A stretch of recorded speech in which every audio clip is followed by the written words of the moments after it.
Wow. First of all, stay standing for a moment. It is my honor to be here. It's a real joy to be here. I tell you why. I've been in Canada a long time. I have some good friends here, and Carol Lovejoy. We've been in meetings in Canada since the early 90s, seeing reconciliation happen and things go on. But you know, you finally find a people you're at home with. And that's what I feel like when I'm with Peter and Catherine Nash. Let's thank God for them and their ministry. Now, greet 2 or 3 people around you and thank God for them and tell them you're going to look better when you leave.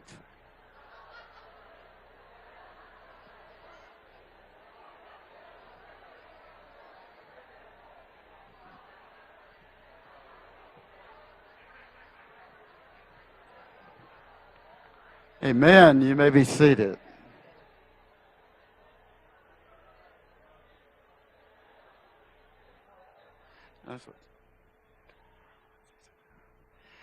Remember, that's what Jesus said in the book of Ephesians. He looks for a place, and I'm all over. I'm privileged by the Lord to be able to go all over the world and to be in lots of places with lots of people and lots of ministries.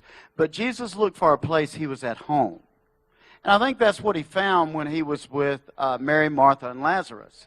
He was at home with them. And, you know, even though Martha had a lot of issues, you know, she tried to rule everyone's life. And Mary, you know, of course, was always worshiping. And Lazarus, he just died. But I think you find Jesus had such a love for that family, he was at home with them. And I think that's the real issue about apostolic alignment. It's not really, it's not a hierarchical thing. It's not where you're lording over people and you're doing that. That's an old type of model. That came out of the Pope system. How many of you came out of Catholic churches? That's an old model.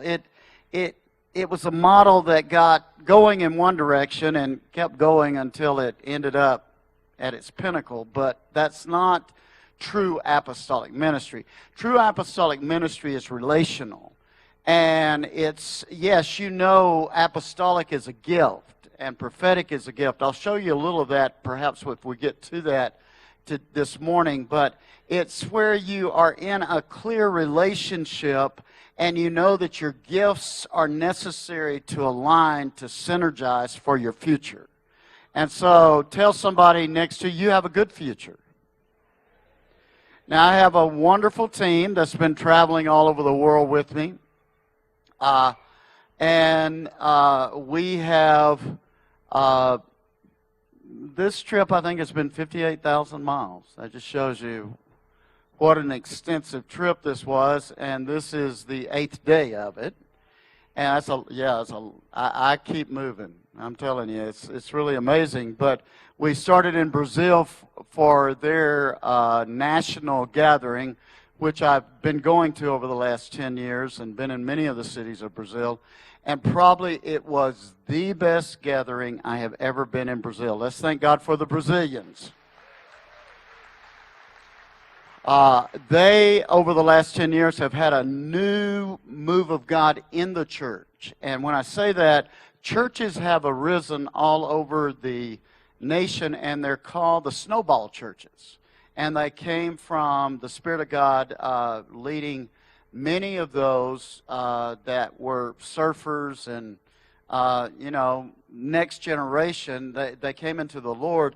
But now they are quite an apostolic model of the church for the future. They're young, they're vibrant, a lot happening, but now they're moving into a new apostolic prophetic alignment. So it's really awesome to see what's happening in Brazil. And of course, Brazil has always been on the front line of prophetic warfare. Now, Ann Tate is our prayer director. Many of you know Ann. Ann, please stand up. And she's awesome. And so Ann travels to most places that we go. And then the people from the other side of North America that really have an impact in our lives and travel with us a lot and minister a lot in the northeast area of our nation are John and Cheryl Price. John, you and Cheryl stand up. They're awesome. John's a businessman, but a wonderful prophet. And Cheryl's a prophet, seer, so it's always good to have them as a team. And then, of course, this is the first time my longtime assistant and the person who's worked with Peter and Doris Wagner longer than anyone else, Brian Kuhlman, is with me. So let's thank God for Brian. He's here. And then, of course, you have met one of my longtime and probably dearest friends and companions that we have ministered together for years and years.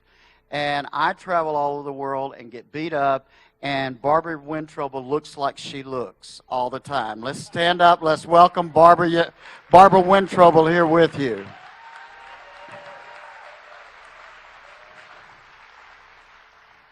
I'm in Brazil because we were in Korea in 1993, Barbara and I, and we were over the prayer and ministry of a big gathering, international gathering, and there were 78 leaders from Brazil, and there were 1,500 delegates from Brazil at this gathering, and all of them came down when Barbara and I were leading one of the prayer watches, and I said, "What are we going to do with all these people?" And she said, "We're going to prophesy over every one of them." It was about how many hours did it take us? 10 or 11 hours. And we did not stop. I'm going to tell you, once you get that thing going in you, you don't know what happens to your body, but your spirit does something, you know. I mean, it just started flowing, and it was amazing. And then we were also at one meeting together where I think it was the meeting where most nations in the world gathered. It was in 1995. It was over 200 nations that came to this meeting, and Barbara and I were over the ministry end, and we prophesied. We started one morning at 9 o'clock. We ended one night at 11, and we prophesied to 140-something nations.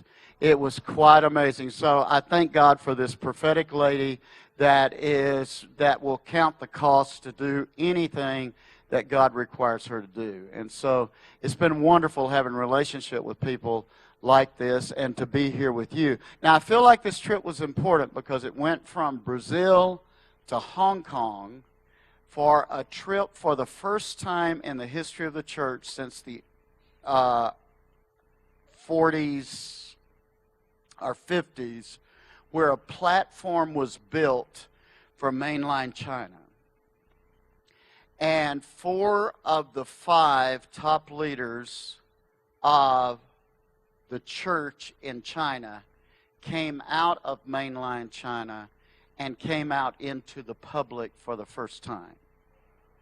It was the most historical meeting China has had since the oppression, severe oppression, came in the 50s and the Shanghai Revival occurred during that time. 4 of the 5 was there because one was in prison and one was on crutches from the abuse he had had. But what made this such an important meeting is no longer were they willing to be hidden. And I can't tell you, it's hard for me to explain to you what that will do to the kingdom of God throughout the world. But that one meeting, so the first time they were on the stage, God had sent me with a gold key to present to them for the future of directing many of us into an understanding of the church that we really don't know. And so that was my role there, was to present that key. Of course, Canada was so instrumental in having this meeting, which I think you need to understand. If there is one nation in the world that I believe is on the forefront in the things of the Spirit right now and in God's plan, it is Canada. Let's thank God for Canada. I remember 2 years ago coming and prophesying about that, but it is a reality now. There's not a nation on earth more aligned with Israel than Canada. You are moving in an incredible way that others, I know that some of us are not from Canada here, but we feel part of you here. And I want to encourage you, these next 8 years, do not back up. I'll share more about that tonight because history has shifted this week. And I do say that, and I don't say that lightly. That was a historical meeting that shifted the course of the kingdom of God in this age. And matter of fact, I gave the key, we got off the stage, and we flew here. I mean, that's how time frames work. And we are now in, I can honestly say, the next kingdom move of God in the earth realm. Let's thank God for that. And I feel like that's why the Lord is aligning people the way He's aligning all of us. I feel like it's very key that we're aligned the way we are. So what I want to do today this morning is show you get us a perspective of the time we're in, some of the things that are going on. And then tonight, I feel like God had me bring a new mantle for you that we'll all enter into tonight and move with. So please let others know that are coming tonight will be a very special night. So I'm looking forward to it greatly. Now, what's happening with us is this. If you'll go ahead, Brian, and help us move forward. I feel like we are developing a new identity for the future, but we just made a shift this week.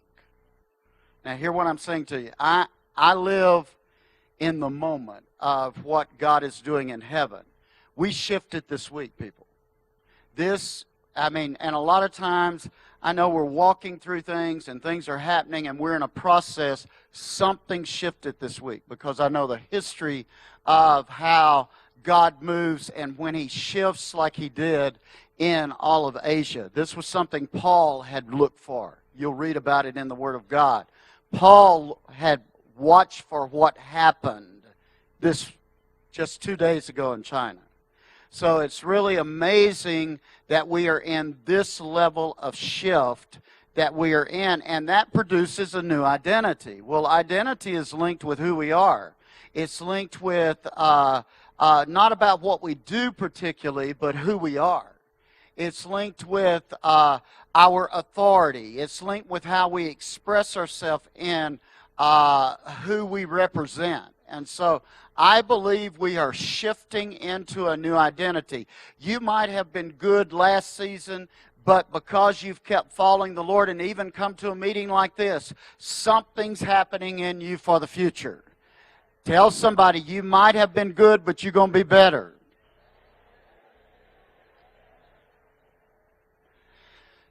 And what's happening, if you'll turn with me to Isaiah 41, Isaiah 41 really gives a good expression of what I think is happening with us. And that's what I want us to look at are some of these incredible shifts that's going on with us as we move forward, because we've prophesied that the last 2 years, but now it's happening. And we're in it, and we have to reflect what heaven is doing in a new way. And really what He's doing, He's sharpening you like an arrow. And He's bringing things to a point in your life.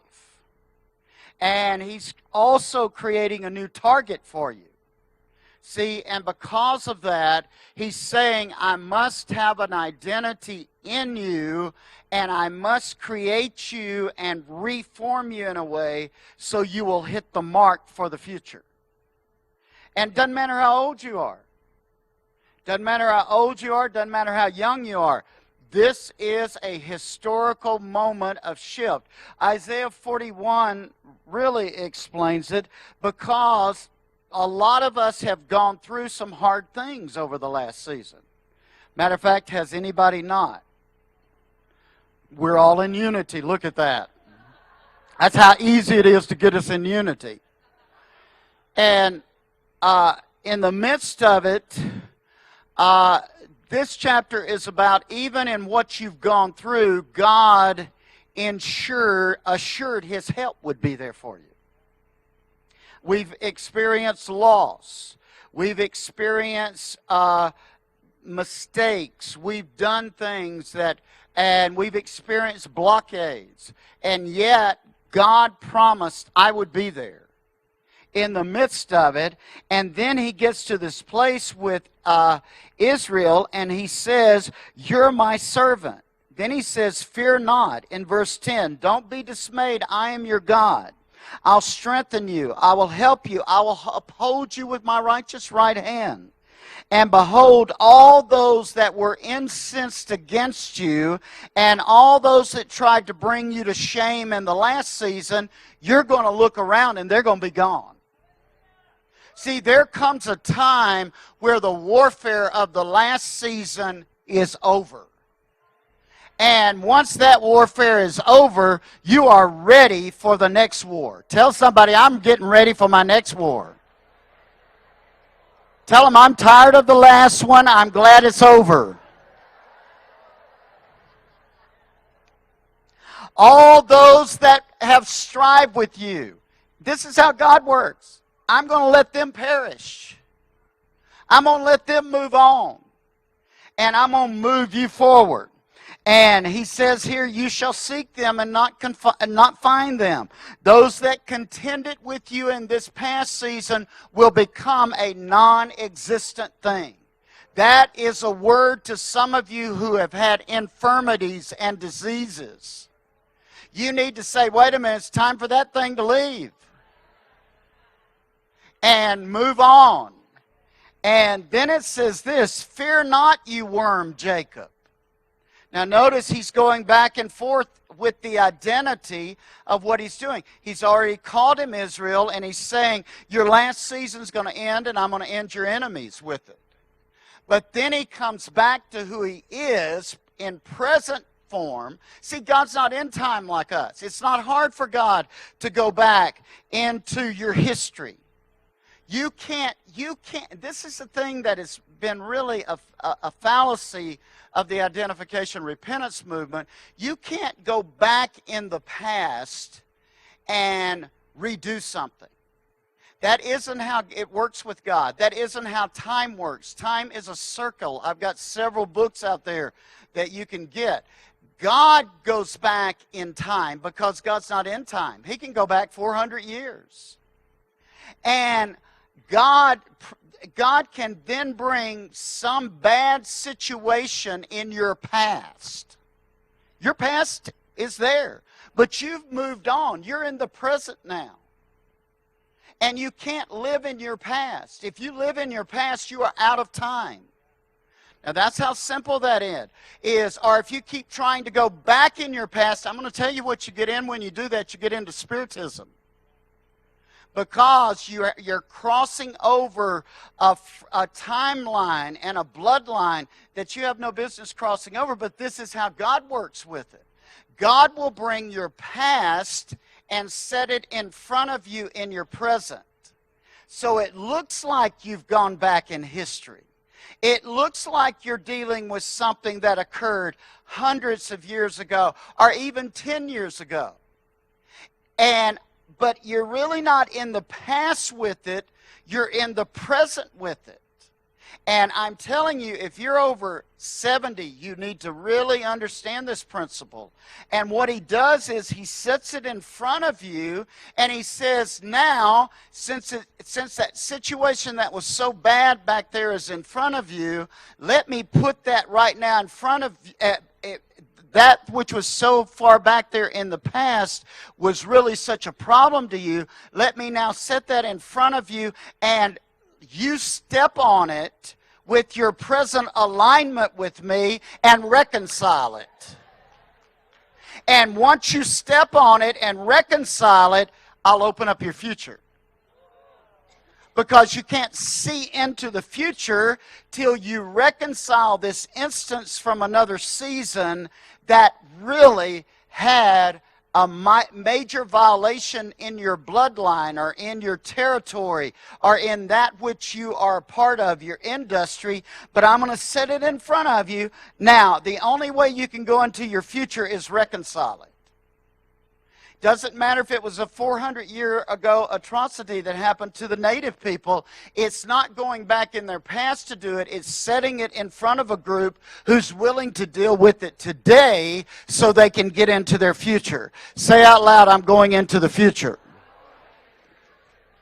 If not, you will always be living in the regrets of the past. You will always be trying to get into a place and then move forward. That's not how time, it's called redeeming the time for days are evil. He'll just yank that up here in front of you and say, let's deal with it.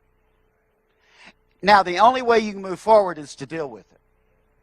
And if you refuse to move forward with the atrocity or the idolatry or the iniquity, you can't get into the best that he has for you for the next season here in the earth realm. So it becomes very important that we understand that. And here he goes back to Jacob and calls Israel Jacob, and he hasn't called them that for hundreds of years. But he knows what they're like.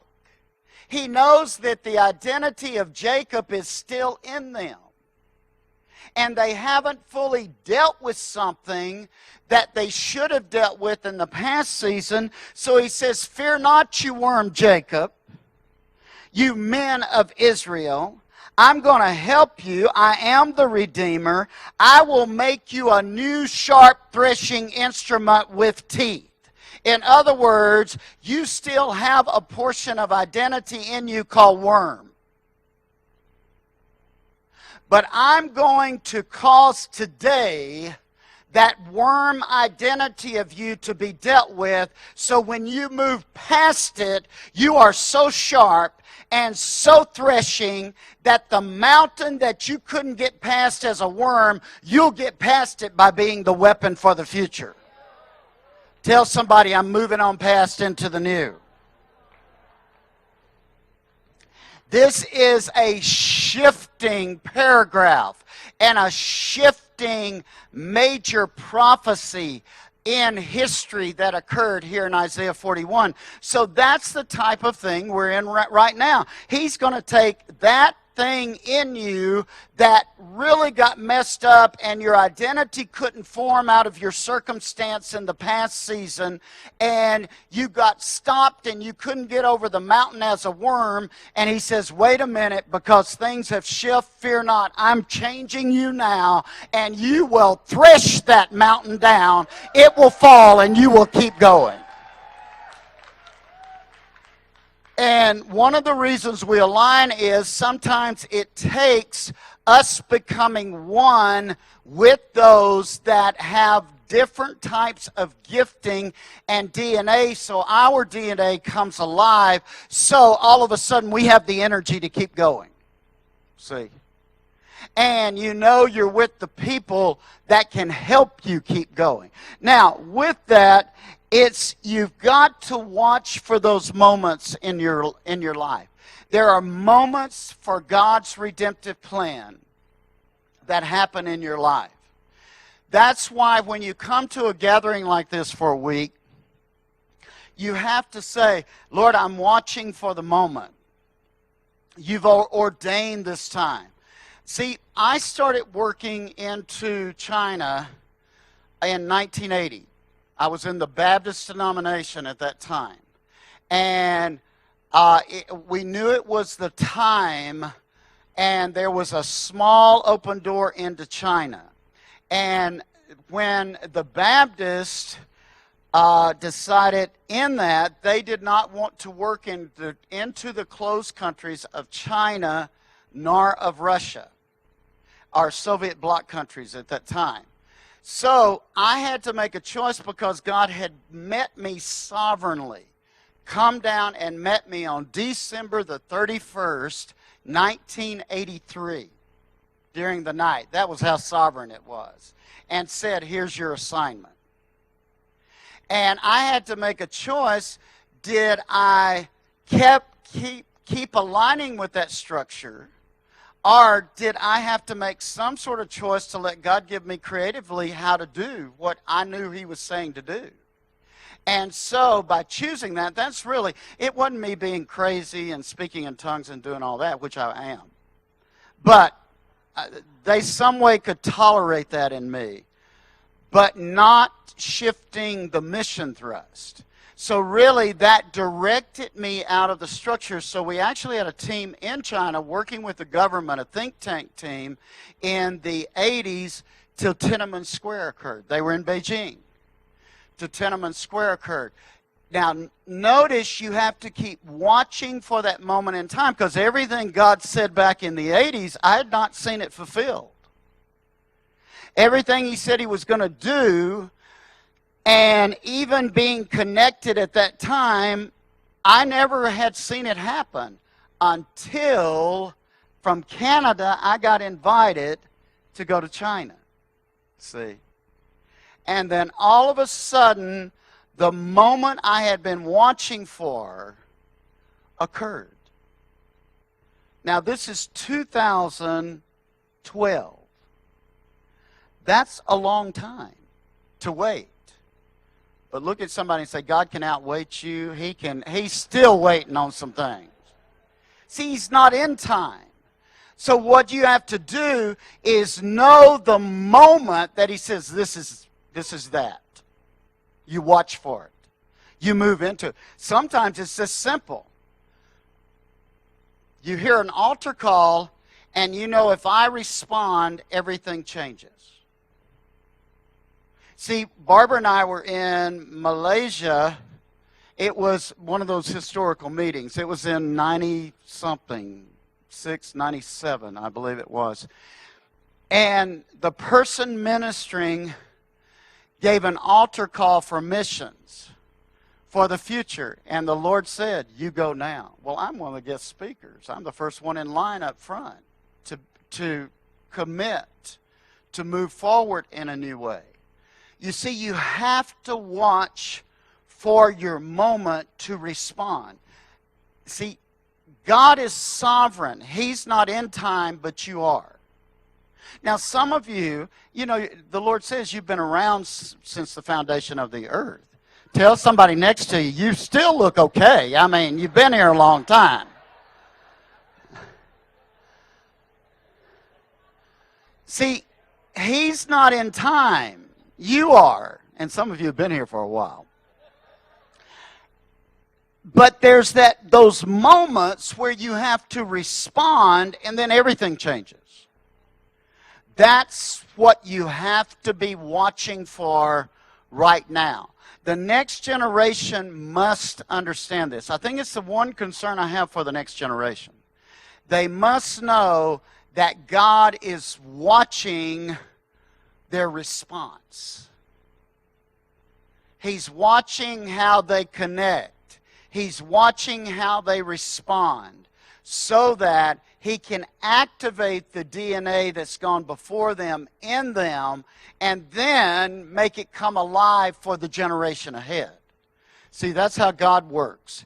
Now, with that, if you respond at that moment, you recover. Everybody say recover. You reclaim. You advance. See, all of a sudden, you move forward. You're energized. Now let's look at the time that we're living in. I always look at it from a Hebraic perspective because our covenant is Hebraically aligned. And so this is this year. 2012 is the year we live in our culture, but this is the Hebraic year. Now, this year means that you will pierce world structures. Now, notice what happened, what I just explained about China. You will pierce world structures and recover what got lost in another season. See? And so you're recovering blessings every time you respond properly to the Lord. The moment you respond by faith to Him today, blessings from the last season that got captured get unlocked and they come into your path again. See, and all of a sudden you say, what's going on with me? What's happening? John and Cheryl wouldn't mind me sharing this. They knew they had a curse over the next generation coming forth in their bloodline. And they went on a process and said, we have to break this curse because their children couldn't have children. And they broke the curse. Now they have 6 grandchildren under the ages of 2. Now, the curse is broken, and that's why they can't even stay at their house. They got so many kids now. Now, you see what happens. So, because they responded, what was captured had to let go. And then it comes back in time. That's how redemption of time works. I've got a whole book on that, but it's easier if you just capitalize it and see it. So this is what we look like. Now let me show you a few things because we want to move forward. Now here's this whole season we're in. This will go through September 2019. We're taking new land. We're digging new wells, we're getting new vision. Every one of us, if you're still alive, take a breath. If you're still alive, this is happening with you right now. That's the number 70. Now notice in our culture, it's number 10. Well, 10 is a part of 70, but you see more from a Hebraic perspective because 70 means captivity has to break. So this whole decade is about breaking captivity. This whole decade is about taking what got captured in your testimony. That's what 10 means. Anything that got captured in your testimony and bringing that into a completion, that's 7, and breaking it out of captivity. Does that make sense to you? So that's what we're doing, and in the process, we're building a new foundation. That's what we're talking about when we're talking about apostolic, prophetic alignment. It's not a hierarchy, it's a foundation for the future that's being built that we have to watch for. But it also means breaking through into new wells. Now let me show you how this works because look at the year 2 we're in. Doesn't matter where you are, you're in the year 2. Worldwide, you're in the year 2. Now, 2, bait, means oasis. What it means then when you put together this season with the moment, it means this year what was dry for you in the last season, you find your watering hole new and fresh. You want to understand there's watering holes like this you don't want to miss. You miss a good watering hole like this, the desert gets dry next month. See, that's why you have to understand. See, when you understand it from a prophetic, prophets have to understand symbols, and they have to understand types, and they have to know how to, true prophets have to know how to tell the body how to move. This year, there's new water holes. And all you have to do is find your new water hole in it. In other words, now here's the way to understand it. What we've been digging in the last 2 years is now producing water in the wilderness. We haven't broken in yet, but we're hitting water in the wilderness, Barbara. We're coming to a place where we say, I see how that is bubbling up now. All right? You want to grab it. Now that's the number 2, means in English, oasis. Bait is oasis. See, in Hebrew, it's pictures and it's words and it's numbers. They all have this meaning. It's a whole language. That's why it was God's first historical language. Now you can go to our website. We have a whole weekend of teaching on understanding the Hebrew language from a covenant standpoint. It's not trying to teach you Hebrew, but it makes you understand your covenant. It makes you understand how you've chosen to sign up for this covenant. You've given your blood over to this covenant. You need to understand how the covenant works that you've given your blood into, see? And you've submitted your bloodline to this covenant. Now, 2 is linked with the house. Now, notice what I just said about Brazil and here's where I want to leave this prophetically, and I'll hit it tonight. Brazil, their house has shifted. They have a new model. It is an evangelistic model for the church for the future. It's vibrant in worship. It's wild. They're not weak apostolically. They're still weak prophetically. That's why people like me get imported in and out to be with them. But their house came into a different maturity this time, didn't it, Ann? I mean, and Cheryl, it was interesting. Then we go to China, the largest house in all the world. We're talking about millions under these 5 leaders. Millions upon millions. These are also some of the richest people in China. And that's probably why they're still alive. And what I love about China, there's no gender blockage. Women are at the same level in their authority and their demonstration as men. Especially in the apostolic realm. They wouldn't even know what we have talked about and what Canada has argued over, Ross, which Canada is always known for how it argues over things. They would never know what you were even talking about because the women are just as strong apostolically as men with no even difference in who they are. It's amazing to see it. So we moved from Brazil house to China house to Canada house. Now my word is it's time for the house in Canada to make it shift. This will be a house of healing. Yes, you are different from the other houses. And I thank God for places like this who have kept the renewal or the oasis going so that the house for the future can form. That's how I see Frontline Ministries. It's kept the oasis in place so that the house can now make it shift. All right? And you have some great churches in China, but God's not just into church right now. I'm going to show you that in a moment. There are seasons when His purpose is to stir up and mess up the church.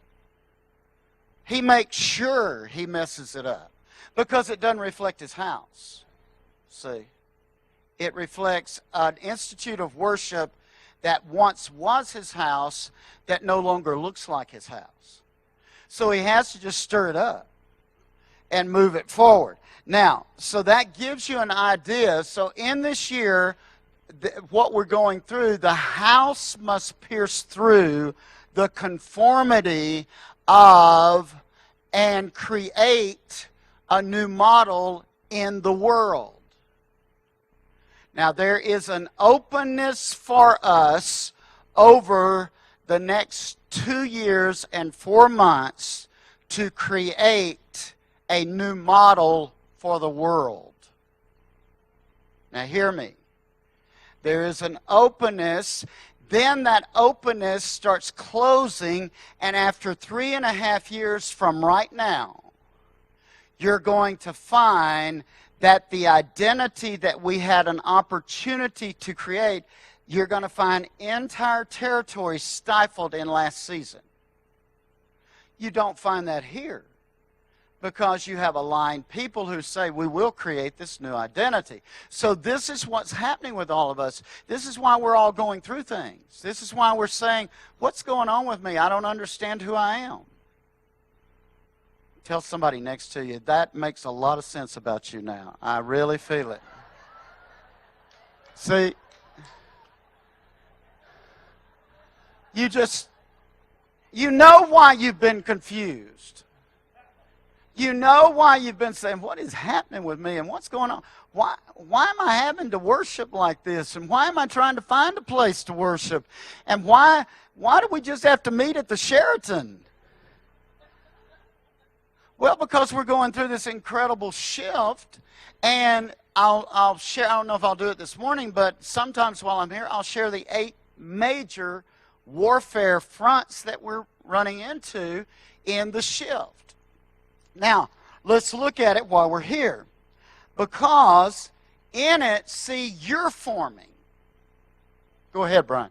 God's forming you. And all you've been going through, you're becoming triumphant. Look at somebody and say, I see it on you. You're triumphing. We're becoming a triumphant people. And you say, I don't quite feel it yet, but I know it's true. You're becoming this. You're becoming stronger in who you are. You're becoming, you're beginning to say, wait a minute, I'm not going through that all again. I'm not even having this conversation again with the warfare from last season. It's a moot point. I've moved on. You go ahead and war that, because that's in a different decade than I'm in. And you keep moving on in, because triumph, the best way to understand it is, you hold the trump card over the enemy. How many of you play cards? We're not Baptists. Go ahead and raise your hand. See, if you understand playing cards, you've got to know how to hold that trump card. That's the same way it works. That's what it means when you read those words in Revelation about God having a triumphant people. We hold the trump card. The world doesn't hold the trump card over us. The devil doesn't have my hand. Matter of fact, that's what 2 Corinthians chapter 2, it talks about the schemes of the devil. Do you know what that means? In Greek, it means he takes his hand and he extends his hand into your portion. Slap his hand and say, get out of my deck. And you hold the trump card to play at the right moment. Now, this is what I find with God's people. We're not shrewd. So we play our whole hand. And the enemy wipes us out and wins the game against you. You've got to learn how to hold it and fold it. You've got to learn how, you can see part of my background. You've got to, thank God I've been redeemed. I started going with my dad when I was 5 to all night poker and gambling things. So, you learn a lot. Thank God you learn how God uses it. So you have to learn how to play the trump card of revelation over what the enemy's doing. That's all warfare is, people. You don't have to get in all that mess about warfare and all of that. I live in the presence of God, and I hold the trump card. And as long as you know when to play it, you're okay. And you say, well, I played it and I've lost a hand. So have I. But every time you lose a hand, if you won't condemn yourself and you'll learn from it, you won't lose the hand the next time. See? To the point where you can even learn how to count the cards and know who's going to play what and when to play. Now, hear what I'm saying to you. Now, that's how God sees us, as a triumphant people, because that's what the word actually means. A reserve are those that have been waiting. How many of you have been waiting on certain things?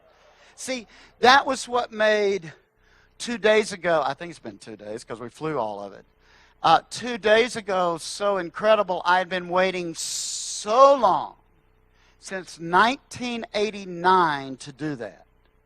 Now, how many years is that? When you think of 1889, that's a long time. And I still look pretty good. So you have to understand. Now, let me show you this triumph of people. Turn with me to 1 Samuel 23. So you see what we look like. It's not really what you think we look like. See, this is what Zion means. This is who we are. This is the whole concept of Zion. It's a hill above the other hills. It's a people above the other people. We are precious. We are wonderful people. We are strong people. Keep saying it. We are precious. We are wonderful. We're strong. We're triumphant. We're vibrant. See, you have to get up, look in the mirror, and say who you are, or that mirror will do you under. I mean, it'll try to condemn you the minute you look in it. You can't do that. Now, I'm telling you, and some of you need to, that's just practical. You look in the mirror, and when you see that wrinkle that you don't like, you say, but that wrinkle is a glory mark. That's a wisdom blemish. You've got to learn how to speak it. You've got to learn how to speak it. Because not all of us have enough money to get a facelift every week. Now, so you got to learn how to get in you in God. Now, hear what I'm saying to you. You got to learn how to embrace you in the Lord. He made you. You're incredible. I love God's people. That's why I travel all over the world. I don't travel all over the world for any other reason. It's because I love my wife that much. You can take that either way. She would probably agree with that. Because he loves me, he stays gone at least for half of the year. Now, but it is because I love the bride that much. I love to be with God's people. I love who you are. You are the most entertaining people on the earth. I mean, you don't even have to watch TV. I mean, we're a unique people. We're fun. We're vibrant. We're a little crazy sometimes. And so it's okay. Now here in 1 Samuel 23. Then they told David, saying, look, the Philistines are fighting against Keilah. So David inquired of the Lord, and he said, I got to have some men to go with me. I've got to develop this new group to go with me. So what he did, he found those that were in debt. He found those that were disgruntled. He found those that were disappointed in the future.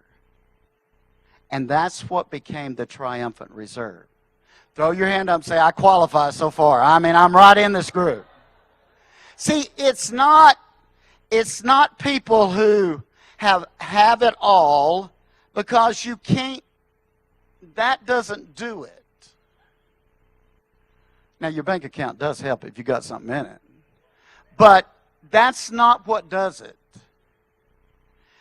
What does it is there's something internal in you that says, wait a minute, now I've gone through too much back here to allow that to define my end. That's how you say it. That is not going to define my end or my future. That is going to cause my future to come alive. That's going to cause me to become what God intended me to become. That's how you turn the devil into his own fire when he tried to burn you. See? Once you learn, I've got a book back there called A Time to Defeat the Devil. It is probably the book that's helping most people right now, because it's not a scary book about the devil and all of that, who he is. It's a book about how the enemy doesn't play fair, and how in the midst of your trials and your circumstance, how the enemy waits to try to fragment you, so you're not as whole as you should be to enter the future. It's well worth the reading. I didn't name it that. Charisma actually named, I called it A Time to Triumph. They changed it and called it A Time to Defeat the Devil. Because, and I think it was a wise choice by them, because it shows you, it's one of the few books that explains the spirit man and how the devil is after your spirit man. He wants to block your spirit man because he knows who dwells in your spirit man. And he knows if the Lord and the anointing gets out of your spirit man through all that fragmentation of your soul, the anointing is going to break the yoke of everything around you. So it's a very, very important book as we move forward. Now, here's the issue is, at every conflicting crossroads season, covenant and alignment becomes the defining point. It becomes the keys to unlocking your future. And without faith, it is impossible to please God. Now, you have to remember that. If he came today, would he find faith in you? And he could come today, or he could come tomorrow. We don't live like that. We live occupying the Lord. See? Therefore, you don't have to get into all that stuff about the rapture and all that. I am occupying myself before the Lord on a daily basis.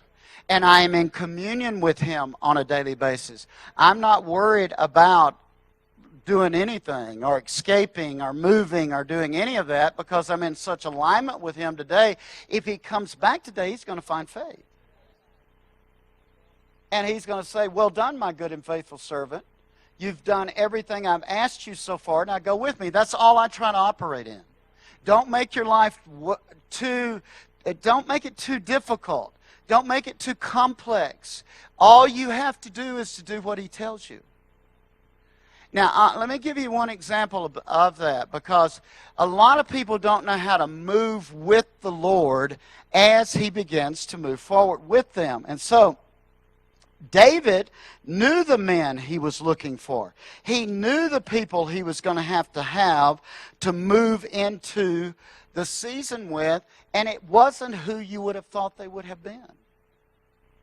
And so you have to watch God align you with who you're to be with, and then all you have to do is love everybody else. Bless them, love them. Let them do what they want to do. Don't try to make them be what you are, because God is aligning you to do what you need to do. Now, the newest book I have back there is called A Time to Advance. It's about understanding the wholeness of God's plan for Israel, the tribes, and the redemptive plan for every tribe. This really is a book that's never been written, so it's very good for you. And it explains God's covenant, redemptive covenant with each tribe, and it explains first fruits. Because with every tribe, he had a plan for them to multiply. And he set that in timing, and you understand that when you read the Word of God. It's a very, very unique book for you. Now, with that, see, we must move forward into what he's doing with us now and triumph. Now, with that, I want to say to you, the house is shaking. Because the house doesn't have its identity for the future. Now, what does that mean? It means restorative prophets are rising up. Watch for the restorative prophets. I could stop and prophesy right now over several of you, but watch for the restorative prophets. They're prophesying what needs to be restored that didn't get completed in one season. They're prophesying in between generations. They're prophesying from one generation to another generation. And so, what the enemy tries to do is stop the restorative prophets. That's another reason I thank God for places like this. Because it allows restorative prophecy to breathe, in other words. Now, what was not completed in one season starts getting completed in this season. But let me tell you something, that shifts the house. Because why it didn't get completed in the last season? The house wouldn't let it get completed in the last season. So, when it starts coming back into play, see, I came into the Lord through the Jesus movement. The house didn't even receive the Jesus movement. See? So, what God had to do was wait, and then John Wimber in the 80s and that group started, Lonnie Fritz and all of them started developing a house for the Jesus movement in the late 70s, 80s, all through the 70s and 80s. Well, that was important because the house didn't receive them. Now, a lot of things that never got completed because it didn't move into the strength God wanted it. Didn't move into the apostolic authority that God had for it during that time. Now, he has trained some who have that DNA that also understand today and the structure of the house today, and those people are responsible to bring that in, and it shakes the house up. See, one of the things we did when we moved in to the new place we're in, the Lord told me to create a business and hire everybody in the whole area that wanted to work. So our unemployment went down to 0. I mean, it was amazing. Now, a lot of these people were lost. They had come out of jail. They were at Salvation Army. I mean, it was, they didn't even make David's list. Some of them. Now, after a year and 6 months, there is now I think there's 23 of them came to know the Lord. I mean, and I didn't start off by trying to tell them to come to know the Lord. I just started off working so they could get their life moving back in order. Some didn't come to know the Lord, but they got their life in order, and they went in the direction God had for them. And every 3 months, I would have to reevaluate everybody. Because you have to do that with people who don't have a disciplined background. Now, 8 of those team members are left. Over these, 2 Sundays ago, one of them who's been with me the whole time got saved and got baptized. See, it took him that long to process everything around him. And he said, I will commit my life to this now. See, that's what God looks for. It's not just bringing people in, getting them into the presence and getting them into heaven. It's getting them committed to their future. One of them wrote Brian while we're on this trip and said, I went through an experience 3 weeks ago when I came to church, and he wasn't saved either. And he said, when I left, I decided I'm going to read the Bible. He is now all the way into, he's read the first 5 books, and he's headed into the history books now. And he said, as soon as I finish reading the Bible, I need to be baptized. See, it's a reality of what God's doing with his triumphant people in the future. There's something he's doing, and he's bringing people in that would not have been brought in last season because the house couldn't receive them. Now, another thing he's doing with us that you have to get past right now is the fear of the future. That's why these China leaders said, we have to come out on the platform this year. Now, if we get killed when we go back, it was worth coming out on the platform this year. They couldn't have done that last year. They couldn't have done that the year before. But there's a moment where you have to. What's being shaken loose in us is a new level and a new understanding of prosperity.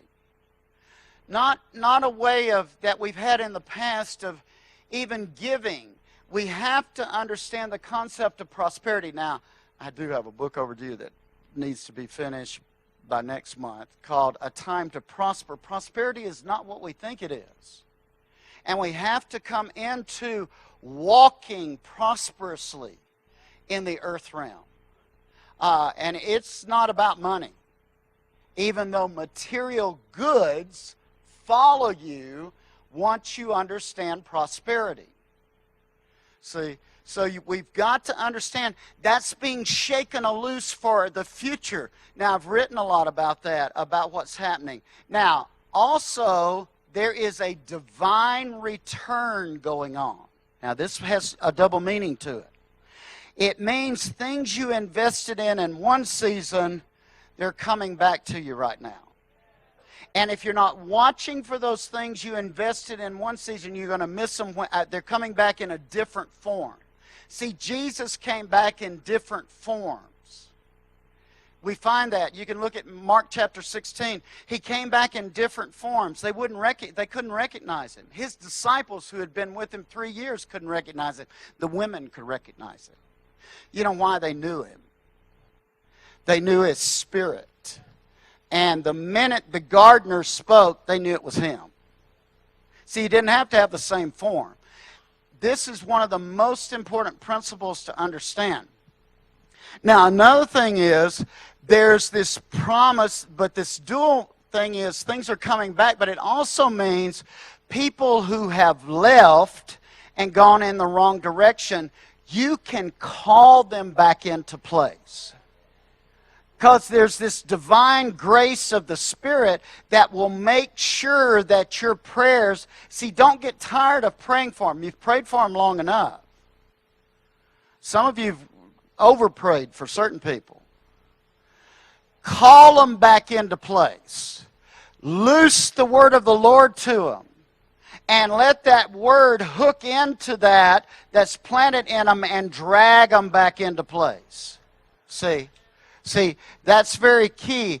And then the promise is manifesting. I come to you from a promise manifesting in my life. I come to you here. I'm capable of imparting that to you. It's just not a teaching. I watched, after all those years, a promise manifest. So I bring that and I impart it to you and say, watch your promises manifest. See, it's important that we enter into this. Now, thank you, Brian, for helping me. Let me finish by saying a few things. The house will shake. Now, it has started shaking over these next 3 years. I've given you a time frame, 2.4 years. Over these next 3 years, we're going to shake out differently.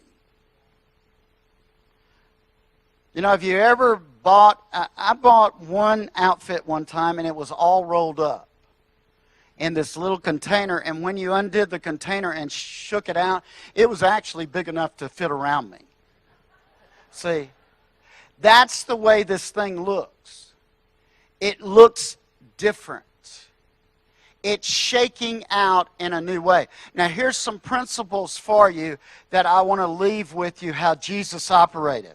Remember, when he came out of the wilderness, he came out as Messiah. Now, that's important to understand.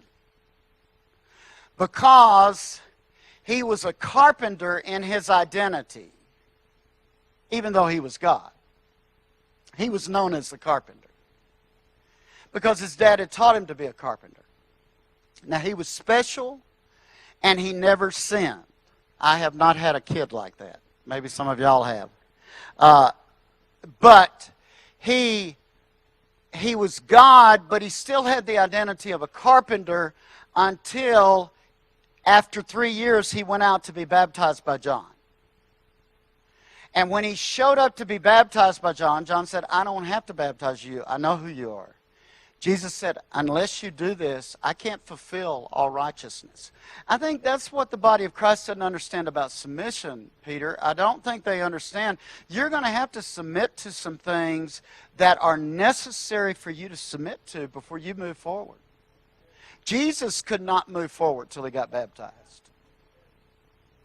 See?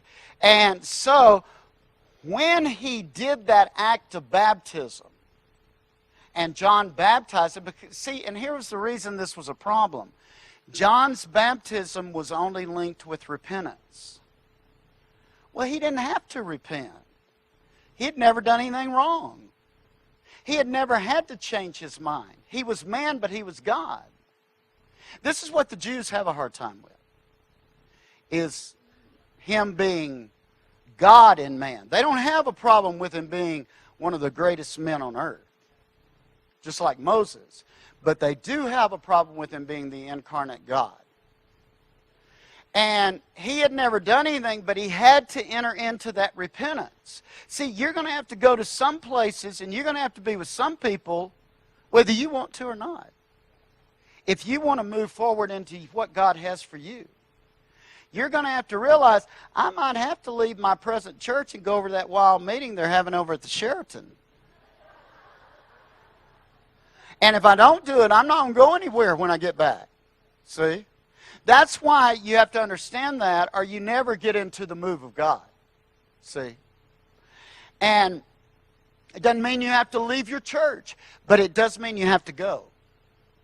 So then he left there, he went into the wilderness, and in the wilderness he confronted everything that would ever be known to man that the devil could throw at him.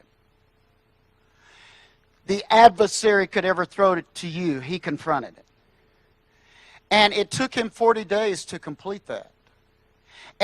And what happened was, when he came out in a new identity. He wasn't the carpenter any longer. He never built anything again. He was the Messiah. Because during that 40 days, you know why? Because when he got baptized, the heavens opened and initiated the next season. See, there will always be a sign of the heavens opening and initiating the next season. So it initiated the next season. He went in, confronted the adversary, and came out in the identity for his future. Now, I'm telling you this because this is the process we're going through. Then he started the next 3 years. Everyone had opportunity to choose to go into that 3 years. Only 2 of John the Baptist's disciples chose to go in. Philip and Andrew. So don't think everybody's going into this next season. That is unrealistic. It is unrealistic that you even want everyone to go into the next season. And Jesus doesn't condemn them for not going into the next season. But he has to have a triumphant people that will go. Somebody throw their hand up and say, this is speaking to me. And so notice in Mark 1, the first thing that happens when he comes out with his new identity is, the first thing that happens is he goes back to the synagogue, the house, and he shakes it up. The very first thing he is assigned to do is go and come and cast out the demon in one of the rabbis in the house. When he does that, the house shakes. Now, I am here to say that starting in September, October, demons will be shaken out of the house. And we're going to have to find different ways to meet monthly to get a breather. Because, and that's why this month we're doing, you can get on the web and watch it, we're doing a special weekend on understanding demons and deliverance, because demons are going to start getting shaken out again. Lots of demons. Because it's Jesus' pattern. He says, now let me shake up the house and let me address the demons that's ruling the house. That's the first thing. Second thing he did was he went to his mother-in-law's house. From the synagogue to his mother-in-law's house. Now, you got to follow the pattern, John. And in the midst of it, he then shakes up his mother-in-law's house. Now, Cheryl, this is a word for y'all. He shakes up your family, your sisters. He shook up his mother-in-law's house, Peter's mother-in-law, and healed her, and she got up and cooked for everybody. See? So it unlocked the hospitality for the future in the house. See, the hospitality in the house will shift. Now that's very, very important to understand how the hospitality will shift. And it also caused families to start questioning what was going on. Because they were seeing things they had never seen before. Then the next thing he does, he goes to a house. People couldn't get in it. And he watches how the people shake up the house by tearing the roof off of it. See, all of a sudden, people are moving. Once people start moving, they can mess the house up. See? And so this one group pulls the ceiling off, lets this guy down, and notice what he shifts here, because they've been healing people all along. They'd always heal the sick in Israel. But he does something different in this thing. He extends grace for this person's sins. And let me tell you, that religious group goes absolutely ballistic because of the new grace dimension that comes in. And he said, well, you didn't have a problem with us healing, so if you've got a problem with me forgiving sins, he just went ahead and healed the guy too. See, now hear me, all of a sudden, the house starts making these shifts, and it causes all of our paradigms to start shifting and moving in a whole new way. And then, notice what he does. He overwhelms the religious spirit. And he starts dealing with religious spirits and saying, wait a minute. This new season, these 3 years, we're going to deal with the spirits that have the house encased and moving forward. And then what happens is, and I think this is going to be our hardest thing. You can read the book of Mark and see all this and watch the patterns. But the house becomes one against the enemy. See, I think if there's a fallacy that we all have, it's that.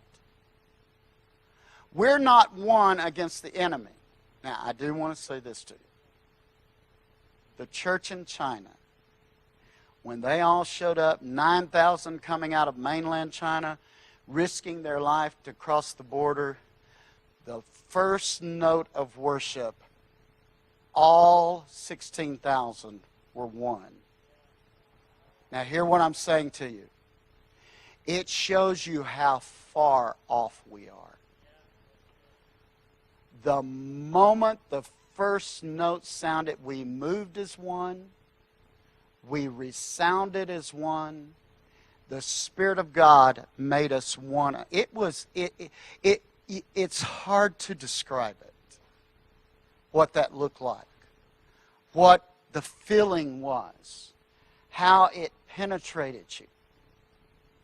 And we worshiped. We did nothing else for 3 hours the first night as one. The movement of the people as one. And Canada, I'm going to say again, Canada played the part of bringing the healing power of this to the church. So I'm telling you this here because I felt like my order was right: Brazil, China, Canada. Because you will develop a greater demonstration of the house manifestation. Now write that down. I don't see Canada having to have mega churches and doing things like that. I see you developing house manifestations that will penetrate the entire world. That's why you're going to have to start coming together and worshiping more often and learning the Lord's manifestation and His power and moving in that. Finally, remember, he goes because this little girl is dead, and they're all wailing and playing their flutes and doing everything. And he tells them to leave the house. He said, this is the wrong sound. So he shifts the sound of the house, and remember, the little girl rises from the dead. There's a time to sorrow over the loss of the last season. There's a time where you just say, lost leave. And the sound of lost leave. Move on. Move out. Continue on. And then finally, he ends up back where he started with a new identity. Now, this is what I'm going to leave with us this morning. he ends up back where he started, at Nazareth, with a new identity as Messiah and not carpenter. Well, now, when he comes into Nazareth, they don't welcome him in as his new identity. They welcome him in with what they're familiar with. And he starts to demonstrate his new identity, and they reject it. And he even says this, and I don't know sometimes if we really think of the magnitude of this statement. I can't even do but a few healings here. This shows you how familiar spirits from one season aligned with us can reject the future. Those familiar spirits that had him pigeonholed into who he was and who his family was could not receive his new identity. And at that point, he had to back out of that atmosphere. Now, these 3 years, this will happen. I'm here to tell you. There will be a dividing of territories where certain territories will reject the identity that God is bringing at this time. Certain nations will reject the identity that God is bringing. Now, I am here to tell you, I feel like Canada has been put on the front line. Do not listen to the familiar spirits of the past season. That was a good season. It was awesome for 30 years. Now hear me prophetically. It was awesome for him in Nazareth for 30 years, 25 years, after he got out of Egypt. But the moment it was time to shift, and they refused to shift, he had to back off and his presence leave the entire territory. That presence has not fully ever returned to Nazareth. Now, at head of the year this year, we'll have an evangelist from Nazareth come and speak, who God has put there for this season to reconcile that. That shows you the change that we're in for these next 3 years. Now, I'm going to tell you, it's going to be like walking with the Lord. And I'm going to say walking in the New Testament again in modern society. I want to encourage you, read your Bible. Get the model of what God's going to be doing for you. And then be willing to move forward into this season that the Lord has. Let's stand up.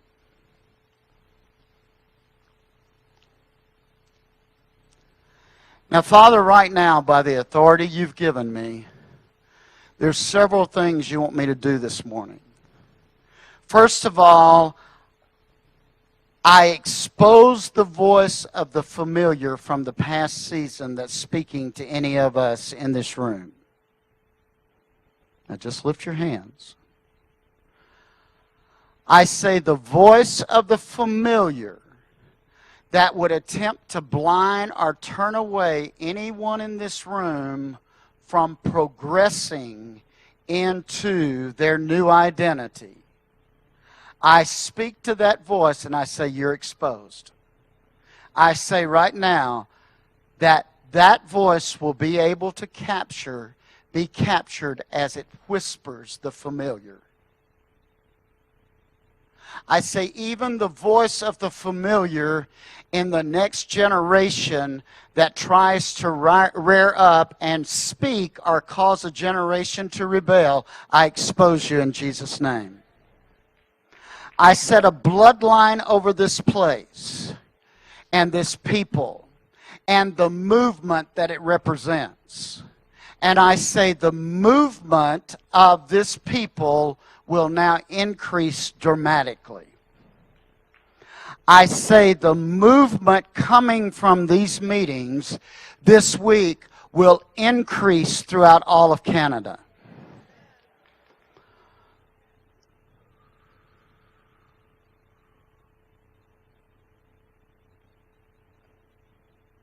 Now, Lord, I activate a working out of a new identity.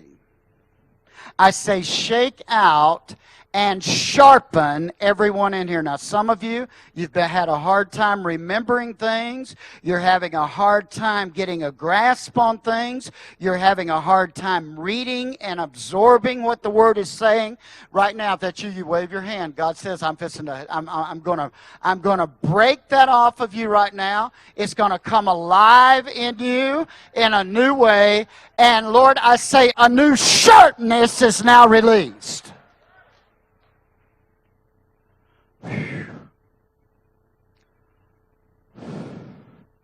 Now speak with your mouth and say, dullness, leave me.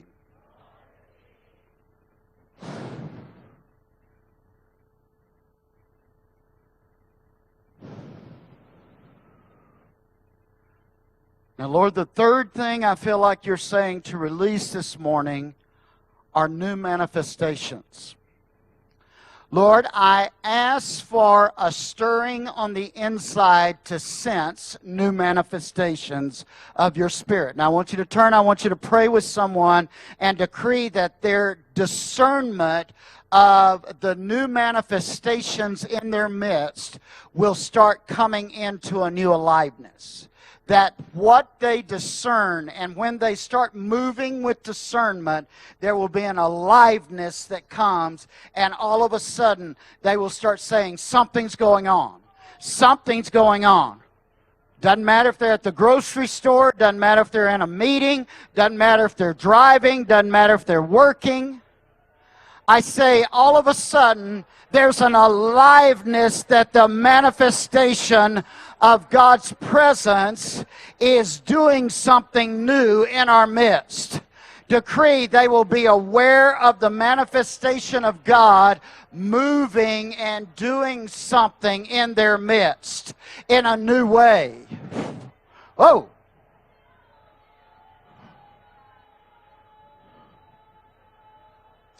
They will arise in the night. They will arise in the night with a new awakening.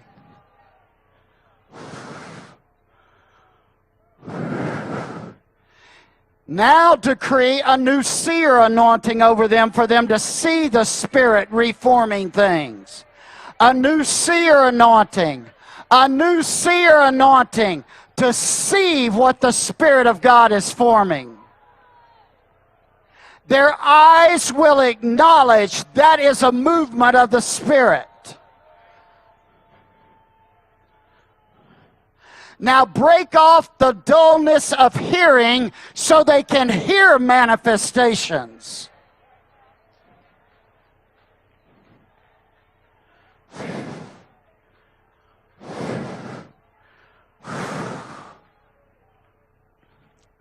Now loose over them an illuminating spirit.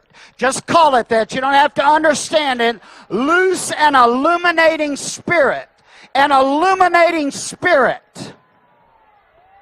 All of a sudden there's one branch of the lampstand coming alive in you. We decree an illuminating spirit to light up within God's people. We say in Canada, the lampstand's coming alive. The lampstand's coming alive. Lord, we thank you for the new aliveness coming in the lampstand. Lord, we thank you. We thank you. It's like some of you even have arteries in your hearts and vessels that are opening up. There's an illumination. I just see something. I've never said this before a day in my life. I see the fat in us and the dullness in us beginning to melt, and a new anointing and fragrance beginning to be made on the inside. A new anointing, a new fragrance. And the Lord says, daughter, you'll wear crowns and you'll walk in authority in a new way. And you'll see faith blossoming around you.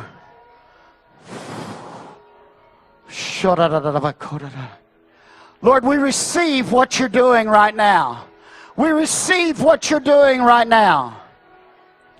Now, one last thing. Lay hands on somebody and say, be willing to shake up the house.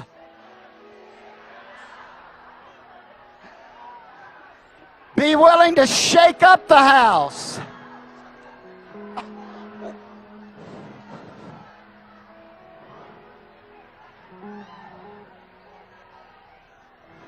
Now let's give a shout up into heaven.